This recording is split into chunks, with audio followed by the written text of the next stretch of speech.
મહંત શ્રી અભયદાસજી બાપુ કુંડલી હનુમાન મંદિર શ્રી કુંડળ રાત્રે અમારે અહીંયા ચોરી થઈ સાહેબ। અમે કાલ સવારે 6 વાગે દ્વારકાધીશનું દર્શન કરવા ગયેલું, ત્યાંથી પછી હું સોમનાથ ગયો, સોમનાથથી દર્શન કરી અમે રાત્રે 1:15 વાગે મંદિરે આવેલું।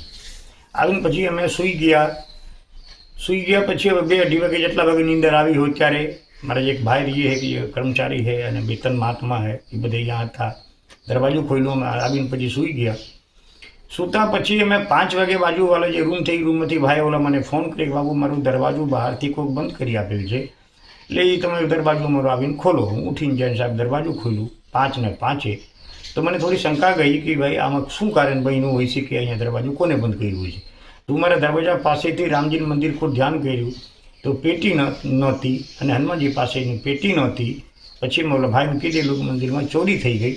એ પછી ઓલા બાજુવાળા મહાત્માનો અવાજ લગાવું, એ ના ઉઠે, ડિઝાઇન જોયો તો એને પણ બંધ કરી દીધેલું, બાજુ ઓલા પૂજારીજી છે એને પણ બંધ કરી દીધેલું।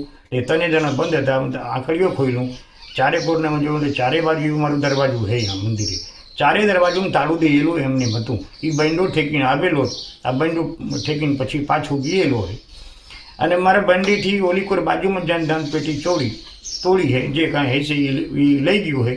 મંદિરમાંથી મારે રામજી સીતાજીની મૂર્તિ 2010માં રામ વિવાહનો ઉત્સવ અમે કર્યું, ગામે બહુ ધૂમધામથી કરેલું। ત્યારથી મારે રામજી મંદિરમાં એ મૂર્તિ રહેતી અને સેવા પૂજા થતી। એ મૂર્તિ ગઈ છે દાન પેટી, જે હોય ઠાકોરજી જાણે।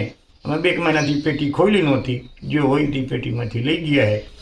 અમે પોલીસ ફરિયાદ કરી છે, પોલીસ તપાસ ચાલુ છે। સાહેબ લોકો હવે આવે જે નિર્ણય લઈએ એ સાહેબની કાયદાની હાથની વાત।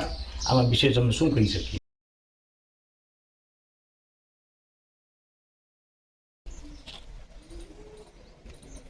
કોઈ અવાજ નથી, બધું કાઢ્યું, મૂર્તિનું બધું કાઢ્યું, કાચનું ડગલા પીડા બધું।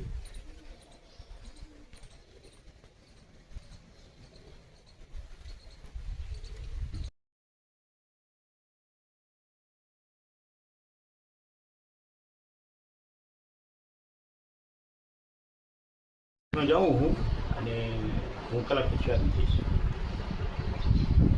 આવું બધું થયું છે એ તમે ચિંતા ન કરતા, આવી જાય। અમે ક્યાંય આઈડિયો નથી।